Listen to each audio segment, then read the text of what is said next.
Ouais, le hold-up, je l'ai fait en fait. Je l'ai fait.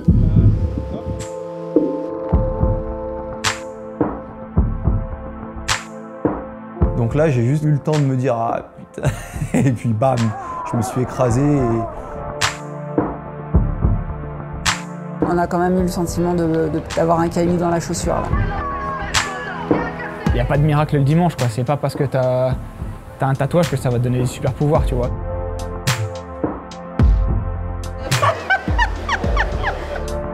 Même dans mes rêves les plus fous, pouvoir profiter comme ça, genre la dernière ligne droite, c'était plutôt agréable. Ouais.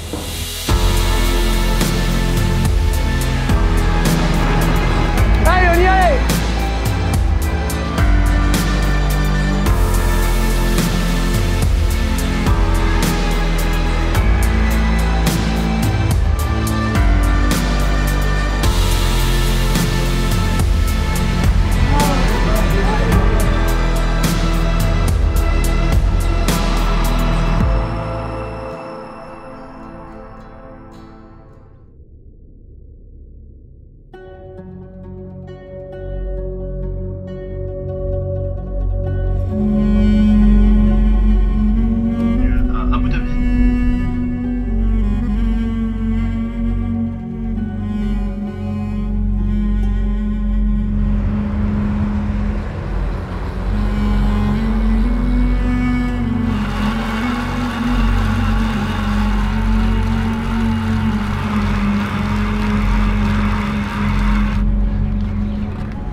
On est à Abu Dhabi, c'est l'ouverture de la saison du championnat du monde de triathlon, donc c'est la première course.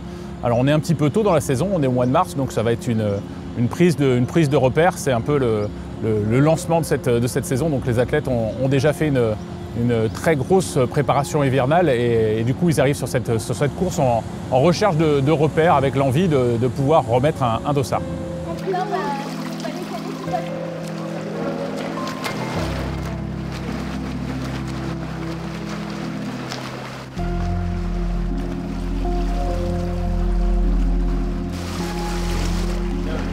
Globalement, je les ai trouvés dans un bon état d'esprit, plutôt excités à l'idée de recourir, avec l'envie de recourir, donc c'est plutôt bon signe. Il n'y avait pas d'appréhension, il y avait voilà, vraiment l'envie d'y aller et d'évaluer un petit peu où chacun en était, quoi.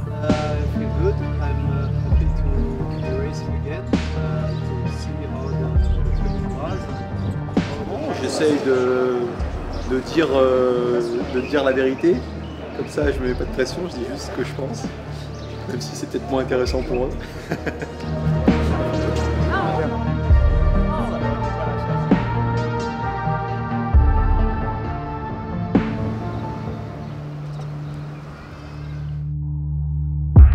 Le gouvernement des Émirats Arabes Unis a pris la décision d'annuler l'ensemble des événements indoor et outdoor qui étaient organisés sur Abu Dhabi. Du coup, malheureusement, les épreuves de paratriathlon et de triathlon sont annulées sur l'ensemble de ces journées de vendredi et de samedi. Les conséquences, c'est ça fait 10 jours en gros qu'ils ont levé le pied pour cette course. Finalement, elle n'a pas lieu, donc ils vont remonter dans l'avion sans avoir fait l'intensité prévue et récupérer les informations qu'ils étaient venus chercher sur cette course. La conséquence pour la sélection olympique, en fait, c'est déjà que c'est une course en moins. En fait, la sélection pour les Jeux olympiques se fera sur l'analyse de compétition sur tout un cycle. Donc là, on a une opportunité de moins pour les Françaises et les Français de briller, éventuellement de faire en sorte que ce soit une course qui soit à mettre à leur crédit. Donc c'est sûr que c'est très embêtant. Alors, franchement, déjà, comme je suis Yokohama cette année, un gros déplacement, ça va bien, quoi. Le fait qu'il l'ait annulé, ça a été un premier choc dans le sens où il n'y aura pas de course telle quelle. Il faut savoir que chaque année, on perd 2/3 des points de l'année précédente. Sachant que moi, l'année dernière, j'avais couru qu'à Abu Dhabi, j'ai perdu 2/3 de tous mes points. Donc je suis retombé à pratiquement 0 par rapport à d'autres athlètes qui avaient couru toute la saison. Au lendemain d'Abu Dhabi, moi, je ne pouvais plus accéder à aucune course ou juste des Coupes d'Europe, des Coupes continentales. Donc il a fallu que je repasse par ces coupes continentales. Donc j'ai fait Cartera et Liévin. Donc j'ai eu de la chance de pouvoir rentrer sur cette start list un peu au dernier moment, de pouvoir performer sur ces deux courses-là et du coup de me valider mon accès sur les courses comme Cagliari et comme Yokohama. En fait, il y a ceux qui sont partis très vite. Faire du shopping à l'aéroport de Dubaï, je pense, avec ma prime. Voilà, qui sont montés dans le premier avion avec l'idée de rentrer à la maison et de se réentraîner. Ceux qui sont partis très vite parce qu'ils voulaient faire une course dans le week-end.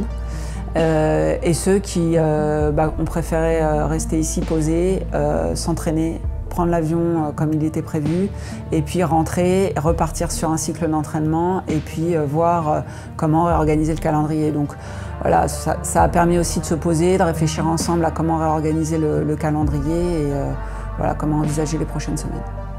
Beaucoup de frustration sur le moment. On a pris la décision d'aller faire les France de cross un petit peu à la dernière minute en voyageant du coup le jour de la course qui aurait dû avoir lieu. Je me suis remis au travail rapidement après, donc plus de la déception de ne pas faire la première étape. Et puis c'est toujours un peu frustrant quand on se prépare, qu'on récupère avant la course et que le matin de la course on apprend qu'elle n'a pas lieu. Mais après voilà, j'ai essayé de rester dans le positif et justement de rester dans la dynamique que je m'étais mise avant la course. De toute façon, depuis l'année Covid, c'est vrai que c'est devenu un vrai sport de savoir s'adapter. Donc ils l'ont pas trop mal géré, ils ont su rebondir, soit sur des courses nationales, soit à l'inverse, se remobiliser autour de l'entraînement.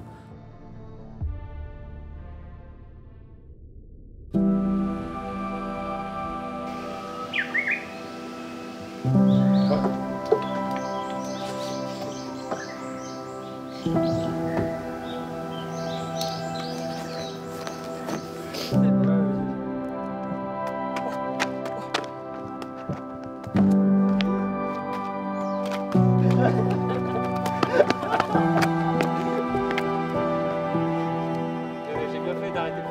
J'ai fait un an de foot, après on m'a proposé d'être arbitre. Pour Yokohama, on est arrivé une semaine avant, le samedi. Et en fait, je voulais arriver longtemps avant pour bien gérer le décalage horaire, qui n'est pas simple de ce sens-là, dans vers l'Est. Donc ça permettait de prendre assez de marge pour se recaler en fait. On est allé à Semenomori, en gros c'est à 1h30 de Tokyo, et c'était pour être plus tranquille et être un peu plus au vert comme on dit. Et donc c'était vraiment pas mal parce que pour courir c'était sympa, on était dans les rizières, pour rouler il n'y avait pas trop de caisses et tout. Et donc on a passé 4 ou 5 jours là-bas, le temps de récupérer du décalage horaire et puis de faire un peu les petits entraînements qu'on avait à faire, quoi. On est allé vraiment sur place au dernier moment. Donc je me sens bien, j'ai effectué un très bon hiver, je suis arrivée il y a maintenant une semaine au Japon. J'ai quand même pas mal travaillé donc ma natation déjà, qui était mon point faible et qui reste mon point faible, mais je pense avoir passé des caps notamment cet hiver. Donc on verra ce que ça donne. Mais c'est vrai que j'ai plutôt été rassurée sur les dernières semaines et notamment ma dernière course à Liévin où ça s'est plutôt pas trop mal passé sur cette partie-là. Ouais.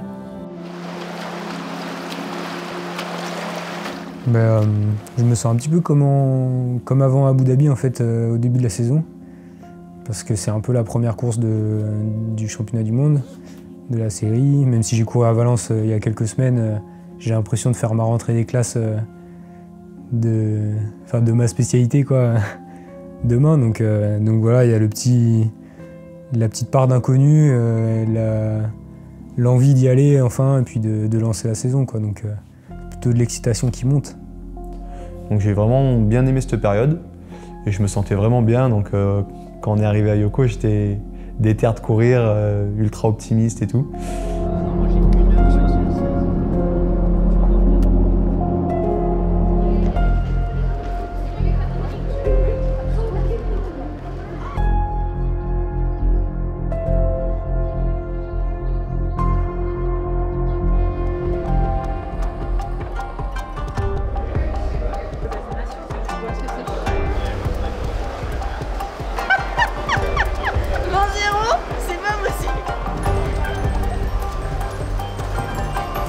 Comment tu te sens avant la course?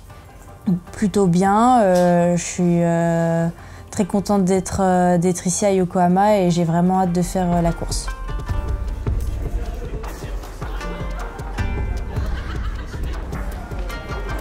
Je Je suis quand même excité moi pour revenir là, refaire cette course, ça va être quand même assez cool, refaire surtout des courses avec l'équipe de France, ça va me faire du bien. Moi c'est pour ces courses-là que je m'entraîne et là je me suis entraîné depuis tellement longtemps.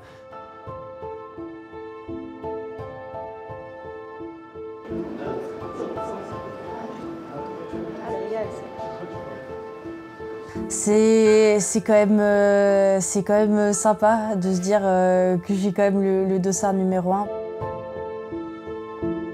Ça arrive pas tous les jours, donc je suis quand même très contente.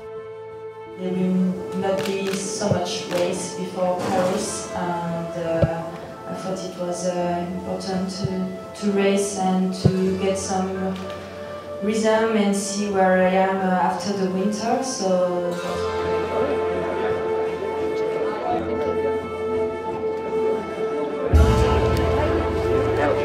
Je sais pas, tu devrais faire un mariage en dessous. Il va se marier. Bravo. Je vais le marier. Et lui, il veut me caser, ouais, c'est mon agent matrimonial. Il va être papa aussi. Hein. Il va être papa bientôt là.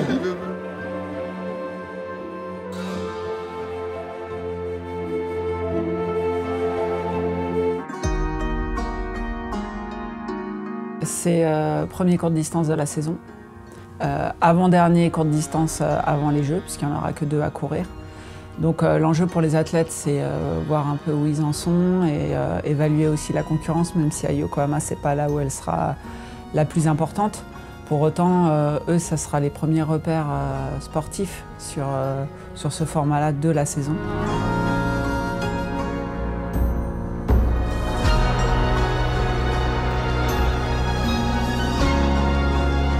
Donc j'avais vraiment envie de pouvoir reprendre des sensations, voir un peu ce que le travail hivernal il a donné, en hâte, en vélo, en course à pied, sentir un peu la course quoi, et puis aussi prendre quelques infos comme j'aime bien le faire, que ce soit sur les allures, etc. En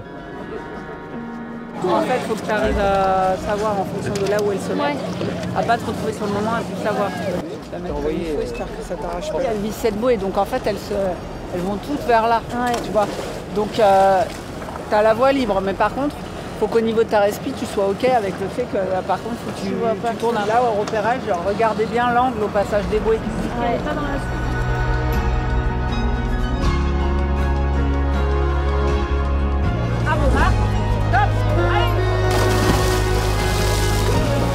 L'an dernier, j'avais fait le choix de ne pas revenir pour éviter un voyage en Asie. Mais là, j'ai besoin de courir, marquer des points. Après, c'est une course que j'apprécie. J'ai des fans sur place en plus qui sont là pour me soutenir. Donc non, franchement, c'est une super course avec une belle ambiance. En plus, là, il va y avoir une belle météo. Donc ça annonce un beau spectacle. La seule modification que vous avez par rapport aux 2 dernières années, c'est le parcours initial. Donc vous n'avez pas l'aller-retour à faire en sortie de T2. Vous le visualisez, d'habitude là, vous sortez, sur les 2 dernières éditions, et vous alliez faire à 400 mètres, là vous alliez faire un U-turn. Il y a pas mal de relances en vélo, donc c'est pas forcément ce que je préfère. Moi j'aime bien les parcours où il peut y avoir un peu de dénivelé, etc. Bon, on en trouve rarement sur le circuit international, mais après moi je pense surtout qu'il faut s'adapter à tous les parcours. En fait, s'il y a un parcours qu'on apprécie moins, voilà, il n'y a pas d'excuse à se trouver, il faut être fort quoi qu'il arrive, donc je me pose pas trop de questions en fait, savoir si c'est un parcours que j'aime bien ou pas. Et puis bon, après, pareil, là, comme chaque année, vous le savez, sortie de T1, il y a un enchaînement de virages à faire, donc voilà, soyez vigilants, perdez pas vos chaussures.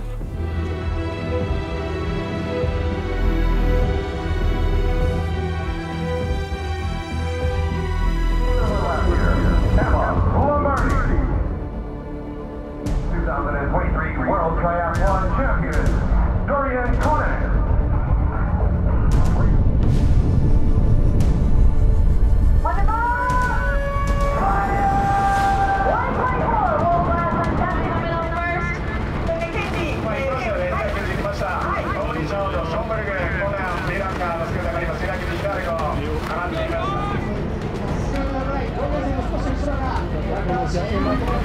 Léonie à 14 secondes d'Emma. Allez, on y allait! Jorgensen à 45 secondes.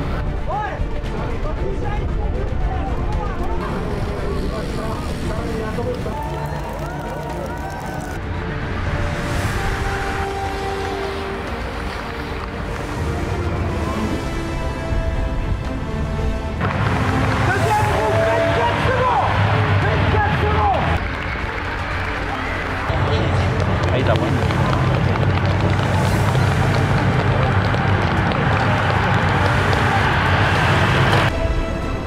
arrivent.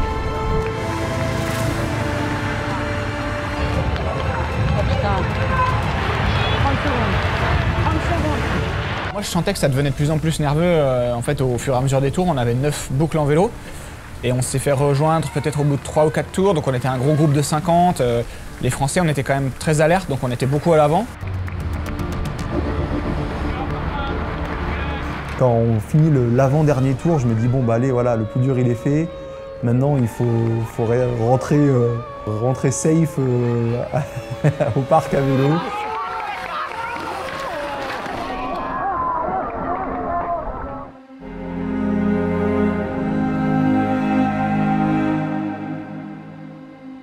Donc là j'ai juste eu le temps de me dire ah putain et puis bam, je me suis écrasé et direct j'ai eu super mal, j'ai tapé vraiment fort. Ouais, quand je chante Chatombe, c'est un peu bizarre parce que les souvenirs sont un peu flous, ça va très vite. La sensation de ne plus contrôler et en fait de partir comme ça. Et là, dans ma tête, je me fais waouh, qu'est-ce qui se passe et tout, et puis je me retrouve par terre.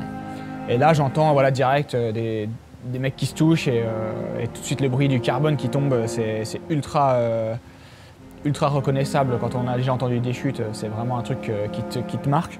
Et par contre, je me rappelle bien, une fois que j'étais par terre, avoir l'impression de me faire passer dessus par 1000 gars, ça paraît interminable alors que bon, il y avait entre guillemets que peut-être 25 gars qui sont passés à côté de moi ou sur moi.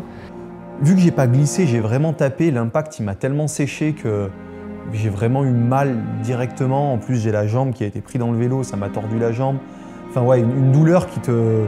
Sur le coup ça m'a presque coupé le souffle. Ça m'a fait cramper les 2 mollets, je pense que je me suis un peu crispé et ouais, je me suis pas posé la question une seule seconde de repartir. J'étais trop sonné pour repartir, quoi. Ça m'a vraiment fait mal. Et puis ensuite, j'ai vite senti le coude, le poignet, tout ça. Et bah forcément, tu penses au jeu. Sur le moment, je pensais même pas tant en mode j'aurais dû finir la course ou quoi. Je me suis dit putain, j'espère que j'ai rien cassé. Et bon.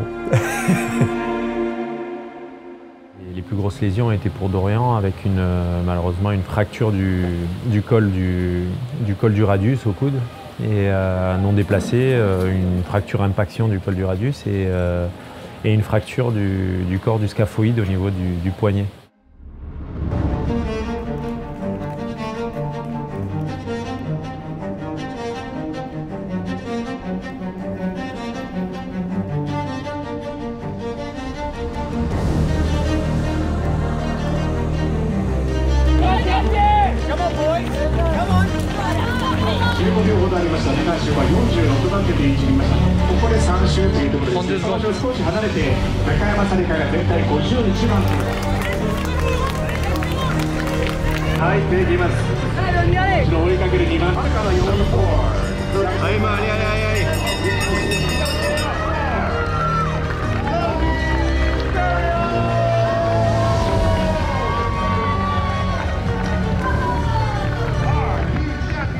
Plutôt bien passé, c'était une bonne première World Series pour se remettre dedans, voir où j'en étais et puis pouvoir recourir aussi à ce niveau et refaire un format olympique.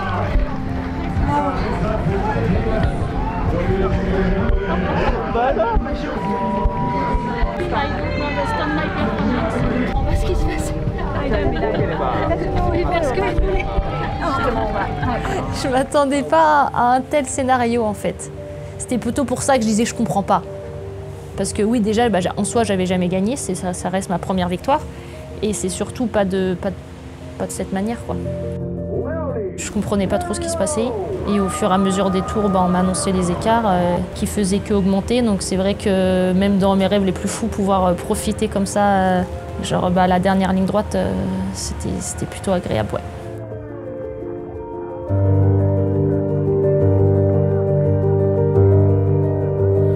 Quel bilan je fais? Forcément, c'est un bilan mitigé. On avait plutôt bien commencé la journée avec une course féminine plutôt très satisfaisante.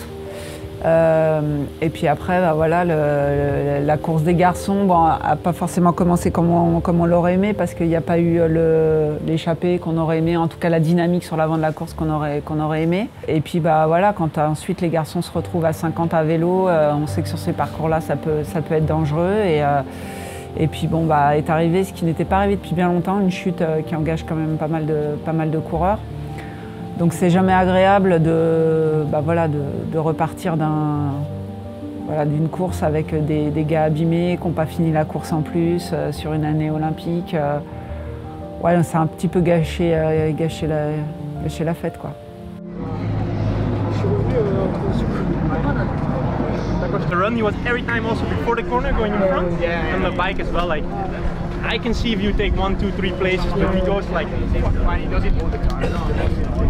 Moi j'ai passé la ligne d'arrivée et en fait il y avait des mecs, ils font n'importe quoi, ils mettent tout le monde en danger et franchement c'est ultra dangereux. Et eux ils s'en rendent pas compte en fait. Pour eux, avec Léo et avec Martin Van Riel, il y a 2-3 gars, on les a chopés, on leur a dit tu fais n'importe quoi sur le vélo quoi. Et les mecs te répondent, c'était agressif mais pas dangereux. Et en fait ils comprennent pas que quand il y a un écart que lui il voit et qu'il peut s'y glisser, bah, le mec qui est devant lui il sait pas que lui il va arriver de derrière 10 km/h plus vite quoi. Donc c'est ça qui est vachement dangereux.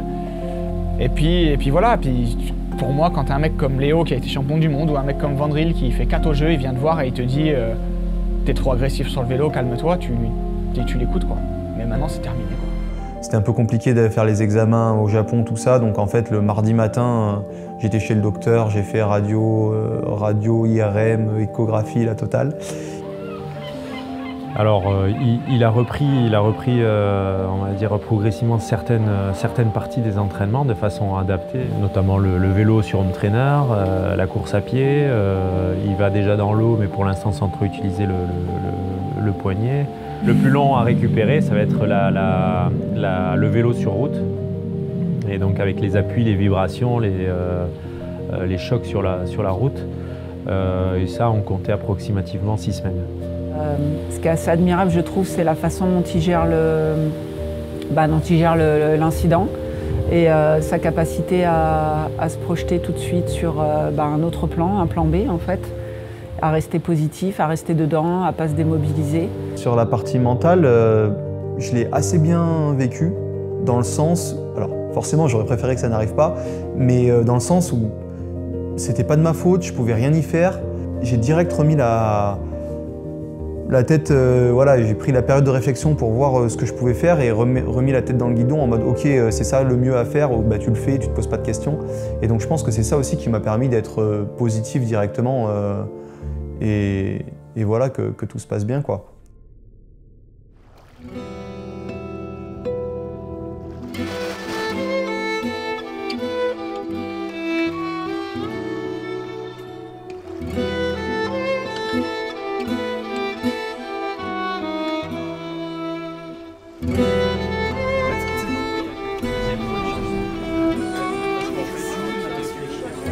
C'est genre sur la liste toi? Eh oui. Mais non. Ouais, joyeux anniversaire. Putain, je me rappelle quand j'avais 27 ans. Ah, toi c'est la photo que tu m'as montrée jeune là hein? Bah ouais, ma gueule. J'avais 10 ans. La WTCS de Cagliari, c'est la dernière épreuve de tout le cycle olympique. Donc c'est la dernière qui est prise en compte pour pouvoir arrêter le classement olympique individuel, que ce soit chez les femmes ou chez les hommes. Donc ce qui permettra de savoir de combien de dossards dispose chaque nation. Le deuxième enjeu de Cagliari, il est sur la sélection individuelle. Donc certains sportifs, c'est le cas pour Pierre Lecor et Cassandre Beaugrand, ont un statut de présélectionné. S'ils terminent dans les 6 premiers de l'épreuve de Cagliari, ils seront automatiquement proposés à la sélection pour les Jeux Olympiques. Pour les autres sportifs, c'est l'analyse des résultats sur du coup l'ensemble de cette période olympique qui sera observée. Et bien sûr que cette compétition qui a lieu en 2024 sur un format olympique avec la plupart des forts potentiels des autres nations pour les médailles olympiques sera extrêmement intéressante.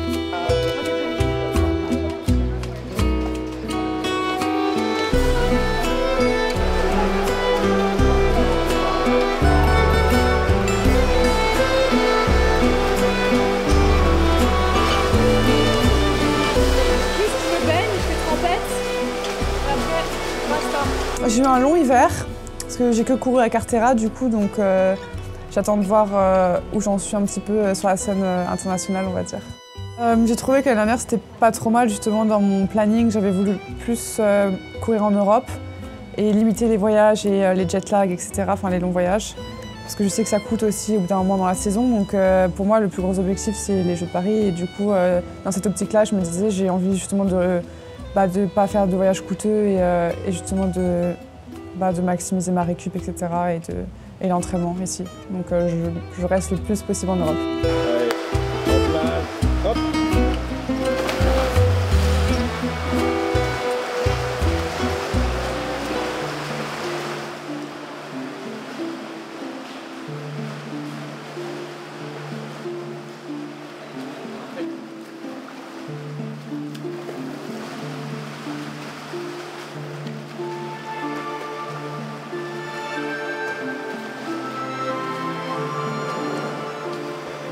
Je me sens bien. La prépa s'est bien passée. J'ai eu quelques petites douleurs pendant l'hiver.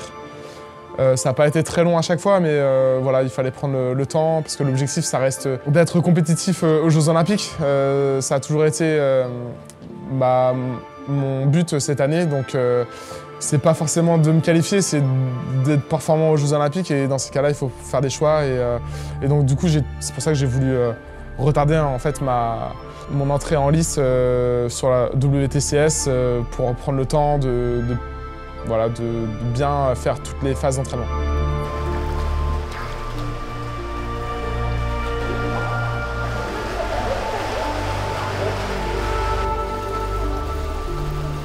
Ça va les brûlures ou quoi? Ouais, ça va, ça guérit vite. Mais l'eau est un peu chaude. Non, je pense que le fait de tomber et de ne pas finir la course, ça va pas changer grand-chose pour Cagliari parce que finalement, le gros de l'entraînement, même quasiment tout l'entraînement, était fait avant Yokohama. Et de toute façon, entre Yokohama et Cagliari, j'avais pas prévu de vraiment me rentraîner très difficile. C'était juste maintenir un petit peu de sport pour pas perdre. Mais voilà, j'ai un peu plus récupéré du coup que si j'avais fait la normale. Enfin, je me suis un peu moins entraîné. Voilà, après, ce qui est un peu plus gênant et frustrant, c'est de ne pas avoir eu les repères que j'aurais pu avoir à la fin de la course de Yokohama. Donc je sais que j'ai très bien nagé et bien roulé. J'aurais bien aimé voir à pied. Donc voilà, c'est juste que j'arriverai à Cagliari avec un peu moins peut-être de confiance que si j'avais fait une bonne course à Yokohama. Mais il y avait quand même eu des bons signaux sur la course à Yokohama. Donc, au Japon aussi. Hein.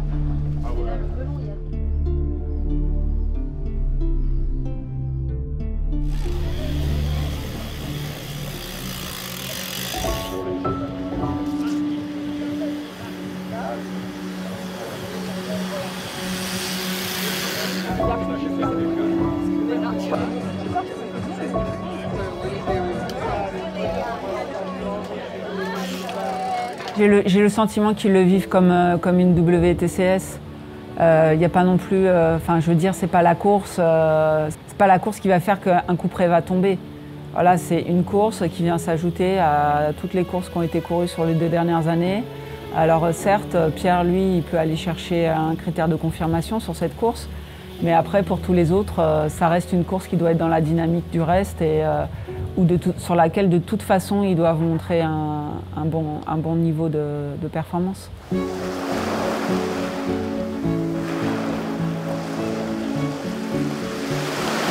prends pas le... Ouais, parce que là, en fait, elle s'affaisse dans le trou, mais comme tout le monde. Elle part là. Numéro 1. Elle part là. Là, c'est bon.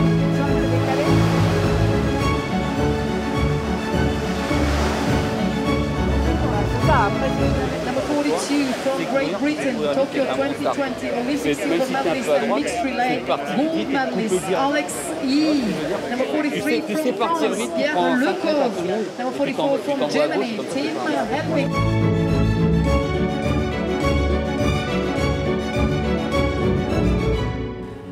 Je pense que c'est plus sur des parties de course en fait que je suis venue chercher pareil valider à chaque fois une bonne natation, un beau vélo si j'arrive à rester aux avant-postes, surtout arriver à manger sur le vélo aussi parce que c'est vrai que la nutrition c'était pas forcément ce que j'arrivais le plus à faire en course.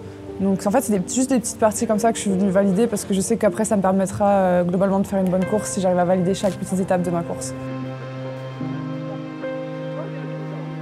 Pour demain, je me sens plutôt bien.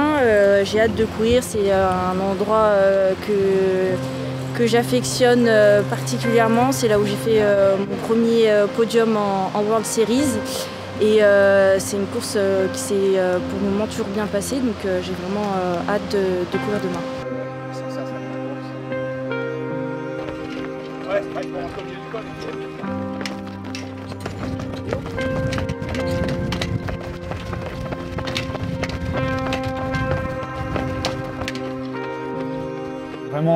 J'ai vraiment envie de bien faire. Après, c'est une course un peu... c'est une World Series, c'est une course comme les autres. Alors oui, c'est la dernière course de la période olympique. Mais voilà, moi je me concentre sur, comme je l'ai toujours fait sur moi, sur ma perf. Que ce soit les autres Français ou les autres athlètes, pour moi tout est pareil. L'objectif, c'est de toute façon, c'est de faire la meilleure course possible. Et je pense que là, les chiffres que je fais, ils sont très similaires avec ce que je faisais 2019-2020 quand j'étais champion du monde, tu vois. Mais c'est juste que le niveau il a augmenté et ça, j'en suis pleinement conscient. Mais en tout cas, je sais que là, je suis revenu quasiment à mon meilleur niveau. Je cours à 20 à l'heure à Yokohama. Tu vois, c'est des temps qui, à 5-6 ans, permettaient de gagner des World Series. Oui. Oui. Donc Léo plus Emma, c'est ça? C'est dans l'athlète, c'est son côté sous les arbres, Vincent. Qui était plutôt favorable pour les positions plutôt à gauche. Par contre, après, voilà, comme j'ai dit à certains, il faut surtout faire attention à... Enfin, faut aussi prendre en compte le fait que très à gauche, il y a une marche. Donc bon, si vous le savez et que vous l'appréhendez bien au moment où vous prenez le départ, c'est pas un problème. Est-ce que je vais mener la natation et que ça me coûtera 30% d'énergie en plus et que sur les premiers tours en vélo, tu vois, je serai peut-être moins efficace parce qu'il va falloir que je reprenne un peu mon souffle, ou est-ce que j'économise cette énergie pour la mettre dans les 2-3 premiers tours en vélo, tu vois. Et sachant que je suis pas sûr de faire vraiment une différence en passant devant par rapport à un Devet ou un gars comme ça, tu vois. Est-ce qu'une organisation avec Devet à deux pourrait pas, toi, te permettre de sortir peut-être moins émoussé de l'eau? Mais tu sais, le fait d'être moins émoussé, de toute façon, après, ça va embrayer à la sortie de l'eau. Mais il y aura peut-être un petit étirement qui permettra que ça casse peut-être plus facilement que de se dire ça sort tous en file indienne et puis je vais essayer de faire en sorte que ça casse sur le premier tour vélo parce qu'on voit que ça c'est quand même assez compliqué.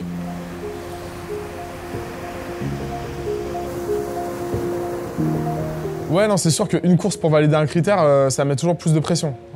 C'est sûr que c'est bien d'avoir 2-3 courses.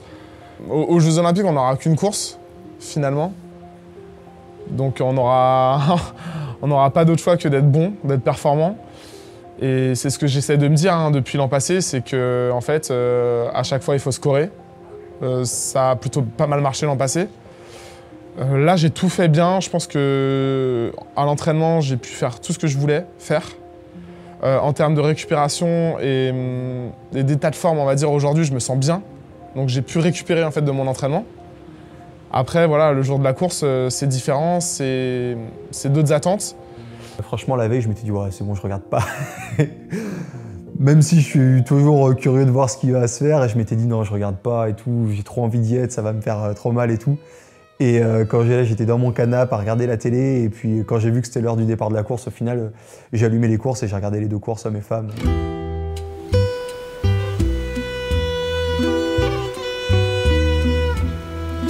Quand il y a un échec, les premiers concernés, ce sont les athlètes, parce qu'ils donnent du temps. C'est notre vie, c'est une super vie, mais c'est une vie qui est différente au niveau social. On existe différemment. On existe peut-être par rapport au sport, mais il faut optimiser sa récupération. C'est 30-35 heures plus la récupération, c'est les 40 heures par semaine où on est dans sa bulle sportive. Oui, c'est pas facile. Et alors effectivement, le moment où ce sont les Jeux Olympiques, c'est encore plus dur parce que c'est une échéance. Et si on la rate, il faut attendre 4 ans. Donc c'est aussi une autre forme de pression à gérer.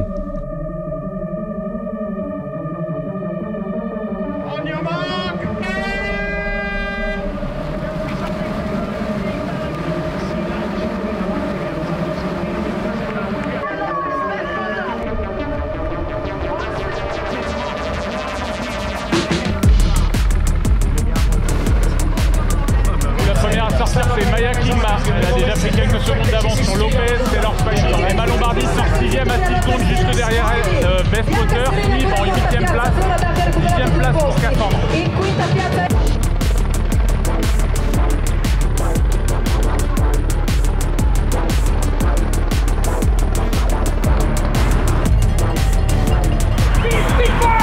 Allez Tom! Devant moi, c'est en train de se regrouper, c'est leur borne passe à 12 secondes. Le groupe de Taylor Board est rentré sur la tête.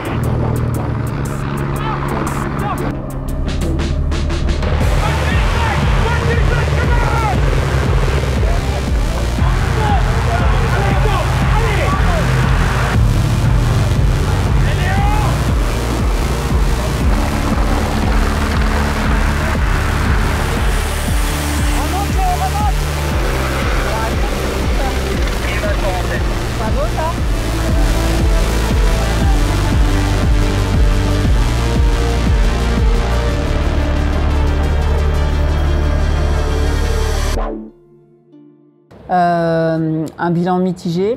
Léo, il a eu un petit pépin de santé aujourd'hui qui l'a pénalisé sur la course à pied. Vincent, il manque un petit quelque chose au niveau de la vitesse à pied pour lui permettre de vraiment jouer jusqu'à la fin. Ça fait 2 fois là qu'on l'observe. Et puis Tom, voilà, lui, il est clairement au moment où on a du mal à stabiliser, voilà, une petite erreur et boum, on loupe le groupe. Et là, tout de suite, c'est plus un top 12 ou un top 10, c'est tout de suite 25-30. Donc voilà, ça se construit petit à petit.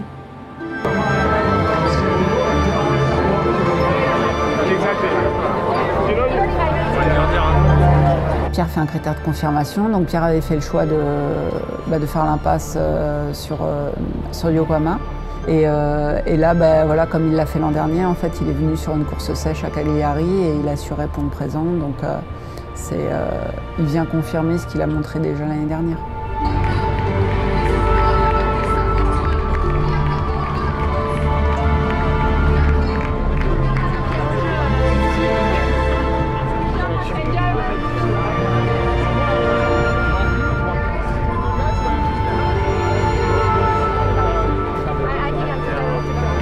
Il y a des choses super positives déjà du côté des filles. Bon, je sens que ça monte en puissance, qu'il y a vraiment des choses intéressantes. Bon, Léoniel s'est loupée là sur la natation, mais c'est vrai que c'est quand même une natation atypique avec un beach start.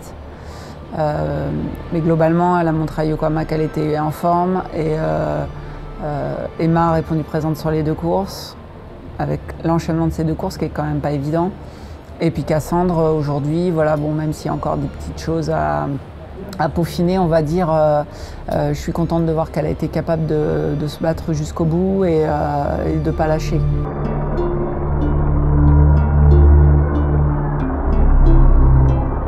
Je croyais pas trop pendant la course à pied et après je me suis dit putain, fais pas ta chiffre molle quand même. Là tout le monde va te casser la tête si tu gagnes pas, parce que j'ai perdu mon sprint à Cartera et je me suis dit une fois pas 2, c'était la seule qui en voudrait le plus et du coup je me suis dit t'as mal mais elles ont aussi mal, donc je serré les dents. Cassandre Beaugrand, World Triathlon Champion Series leader, present representing France, Emma Lombardi.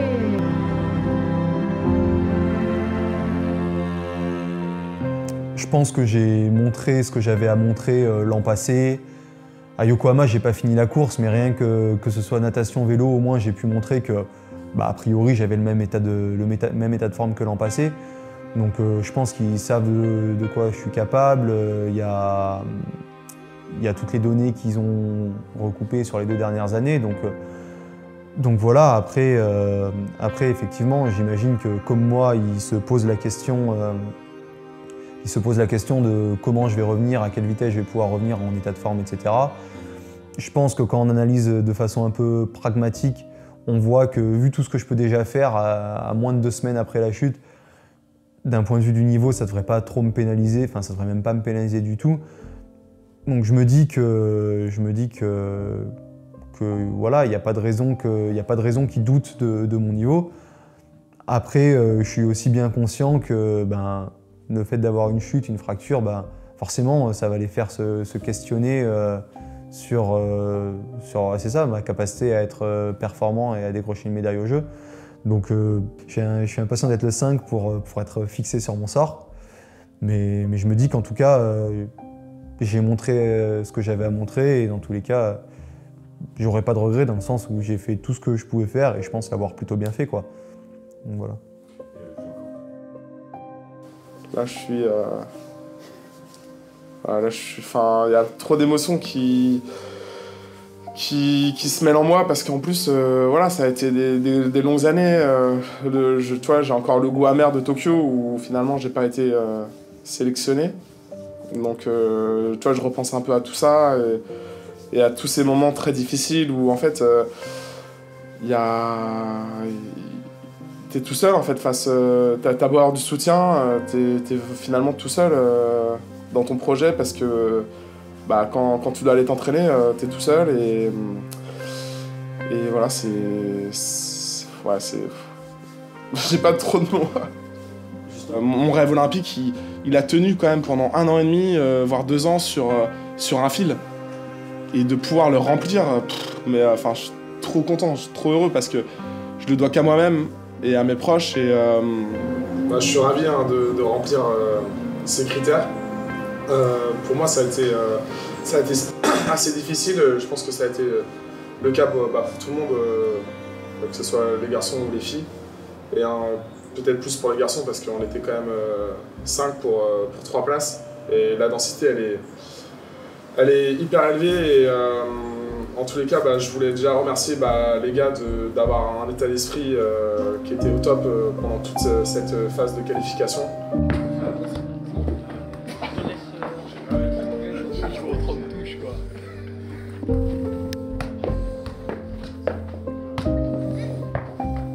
Je pense que personne s'est tiré dans les pattes et ça a été hyper fair et voilà, moi je tenais à vous remercier en tous les cas pour ça et puis je vous souhaite bon courage pour la sélection parce que moi maintenant c'est fait. Merci Laurent. Comment tu parles de filles alors? Oui. C'est vrai qu'après avoir vu Yokohama, j'avais aussi envie de faire aussi bien que les filles, mais du coup, je pense qu'on a montré aux autres nations qu'on était quand même force, donc j'espère qu'on fera pareil à Paris.